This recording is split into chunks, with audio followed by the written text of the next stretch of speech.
আমি মুসলমান, কিন্তু পাকিস্তানের আমার কেউ নয়। আমার কথা আমি মরে যাবো, তবু পাকিস্তানি লোকেদের পুলিশরা করা পর্যন্ত আমি একটাও করবো না। যদি যদি দোষে দেখাই তারা যদি চলে যাই, আল্লাহর কথা শুধু আমি যুদ্ধ করি, মাথাগুলো মন্ত্রে ভেঙে দেবো তাদের।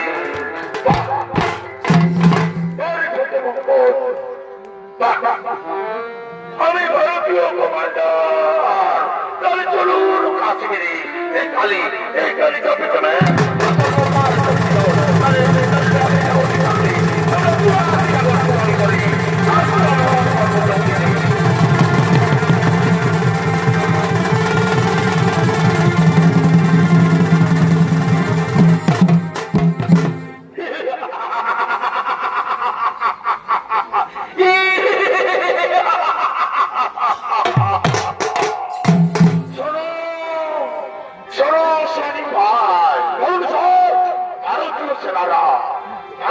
সেনারা এখানে যুদ্ধ করার জন্য তৈরি হয়ে আসবে।